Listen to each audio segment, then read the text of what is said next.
કારણ કે આ વાર્તાલાપ થયો ત્યારે ભગવાને સીધો નથી બતાવ્યો.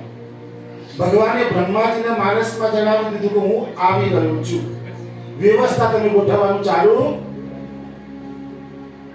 બ્રહ્માજી આઈને દેવતાઓને કીધું ચિંતા ના કરો, પણ એ પહેલા આપણે થોડી વ્યવસ્થા ગોઠવવી પડશે.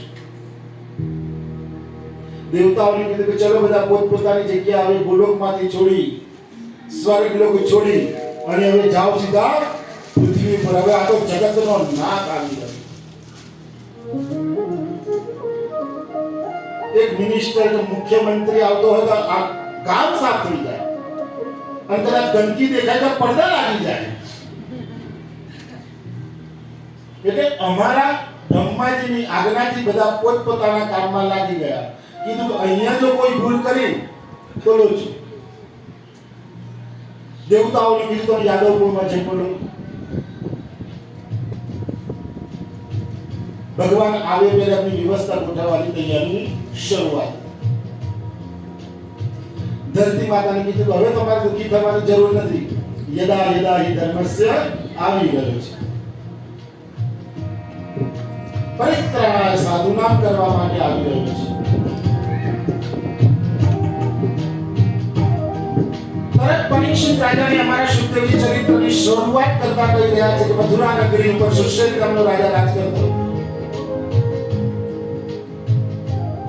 આજ મથુરા નગરીની અંદર વસુદેવ અને દેવકીના લગ્ન થઈ ગયા. અને જ્યાં વસુદેવ અને દેવકીના લગ્ન થયા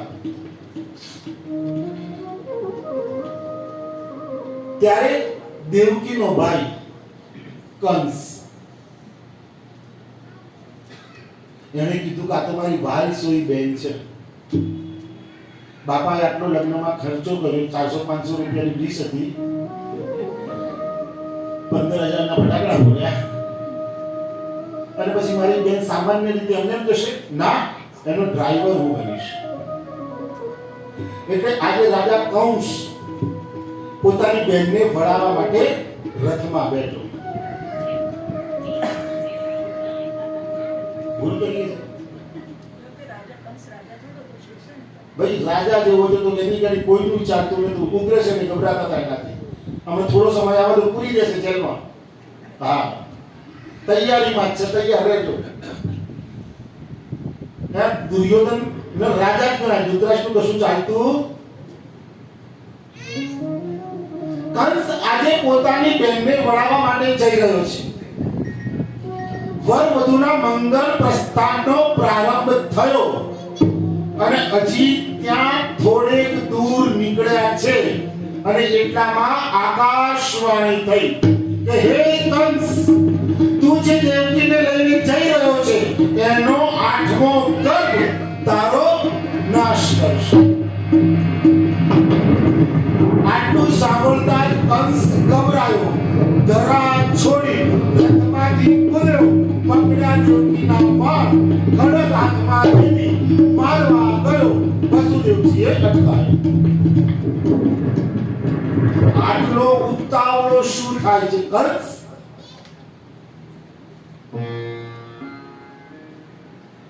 કંસ કહે કે તમે બોલશો જ નહીં વચ્ચે, કે તમને લપેટમાં લઈ લઈશ. અવાજ નહીં, આ તો મારા જીવનનો પ્રશ્ન, મારા પ્રાણ થઈ રહ્યા છે અને તમે મને રોકી રહ્યા છો. વસુદેવજીએ કંસને સમજાવ્યું, અરે દુષ્ટ, તું આ શું કરી રહ્યો છે? સકથમ ભગિની હત્યા, આવી તારી નાની નિર્દોષ બેનને તું મારવા માટે તૈયાર થયો? તને શરમ નથી આવતી? જે કન્યાનું બેનનું રક્ષણ કરવું જોઈએ એને તું મારી રહ્યો છે. કંસ કીધું તમને ખબર નથી કે શું બોલ્યા, તમે સાંભળ્યું? તારે વસુદેવજી પૂછી રહ્યા છે, તું કે ત્યાં શું સાંભળ્યું? ત્યારે અમારા કંસ કહી રહ્યો છે કે દેવકીનો 8મો પુત્ર મારો વધ કરશે. Okay, clear? ત્યારે વસુદેવજી પૂછી રહ્યા છે, આ દેવકી તો તને નથી મારવાની ને? આ દેવકી તારો વધ કરશે? ત્યારે કંસ કે ના, એનો 8મો પુત્ર. તો ઉભો રહે, થોડીક વાર વિચાર તો કર, કંઈક સમજી નહીં. એટલે અમારા વસુદેવજી બોલ્યા છે, તું અને છોડ પુત્રાન સમર્પયામિ. તને જેનો ભય છે એની જવાબદારી હું લઉં છું. દેવકીને જેટલા પુત્ર થશે, સમજો અહીંયા ભાગવતજીમાં જે શબ્દ પ્રયોગ કર્યો છે, ઘણી વખત એવું કે આવા મોટા ધર્મશીલ તો પેલા કેમ ન આપ્યા, જો કે આપણે કાલે એને સમજીશું. પણ અહીંયા અમારા વસુદેવજી એકદમ ક્લિયર છે. વસુદેવજીને કોઈએ ખોટા માનવાની જરૂર નથી, કારણ કે વસુદેવજીએ વચન શાનું આપ્યું છે? પુત્રનું, પરમાત્માનું નહીં. એટલું યાદ રાખજો. વસુદેવજી એમના જીવનમાં કોઈ દિવસ ખોટું બોલ્યા નથી. વસુદેવજીનું બીજું એક નામ છે. વસુદેવજી જન્મ્યા ને, હા હા હા, એ બિંદુભી, તમને ખ્યાલ આવો. દેવતાઓએ નગારા વગાડ્યા છે વસુદેવજીના જન્મના સમય. એવી કારણ કે જાણતા હતા કે આ પવિત્રમાં પવિત્ર માણસ છે, એને જીવનમાં કોઈ દિવસ ખોટું નથી કર્યું. એટલે આ પણ વચન આપી રહ્યા છે, વચનમાં પણ એ ખોટા નથી. નાનક દુંદુભી જોશો નહીં, એવા વસુદેવજી કહી રહ્યા છે કે હે કંસ, તું ચિંતા ન કરીશ, જે કઈ પુત્ર થશે એવું તને અર્પણ કરી દઈશ. નક્કી થઈ ગયું. વસુદેવજી દેવકીને કારાગૃહમાં બેસાડવામાં. સમય વ્યતીત થવા લાગ્યો. પહેલું જેવું બાળક થયું એટલે મારા વસુદેવજી તરત જ કંસની પાસે લાવ્યા. આહા, કંસે એ બાળકને જોયું, પછી એને વિચાર કર્યો કે આકાશ વસુદેવ દેવકી ઉપર તો વિશ્વાસ આવી જ ગયો કે ના, આ લોકો કોઈ દિવસ ખોટું બોલશે નહીં. એટલે એ બાળકને જોતાની સાથે જ એને થયું કે આવડું નાનું બાળક, કયો સંબંધ થયો બાળકોની પાસે? આમ જોવા જઈએ તો રિયલ મામા તો એક જ માં લાગે છે, પણ મામામાં બે માં લાગે છે. એટલે મામાએ કીધું કે આવડું બાળકથી તો મને કોઈ ભય નથી, એના કરતા બાળકને છોડી. વસુદેવજી માથું ખંજવાળવા લાગે કે આ દુષ્ટમાં સદબુદ્ધિ આપી કોણે? નકર આ તો બેનને મારવા થયેલો, આ બાળકને છોડી કેમ દીધું? કઈ વાતો નહીં. થોડોક બીજો સમય ગયો, બીજા બાળકનું અવતરણ થયું. વસુદેવજી લાયા. કંસની મતી હજી ભરેલી જ છે, એટલે કીધું કે ના, આ બાળકથી પણ મને ભય નથી, જાઓ પાછો લઈ જાઓ. ત્રીજો, ચોથો, પાંચમો, છઠ્ઠો,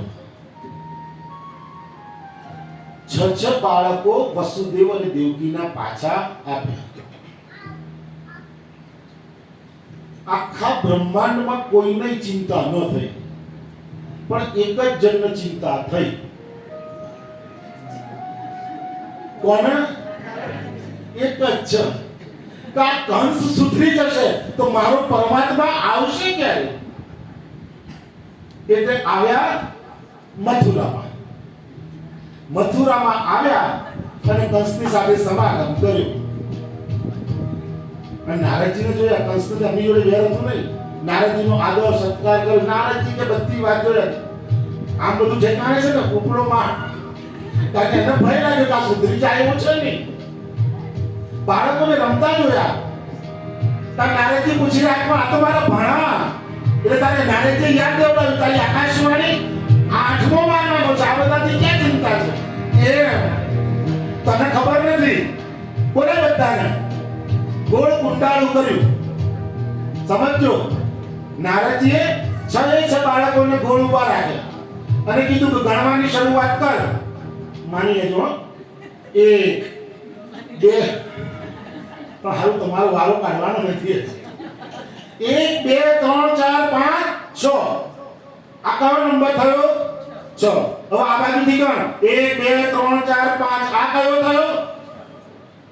તને ખબર છે તારો દુશ્મન કોણ છે? તારો પનારો કોની જોડે પડ્યો છે તું જાણે છે? એ વામન બનીને આવી શકે છે. અને આ તો એવો છે કે એને સાડી પહેરતા શરમ આવતી. કંસ નારદજીને પૂછે છે તો શું કરું?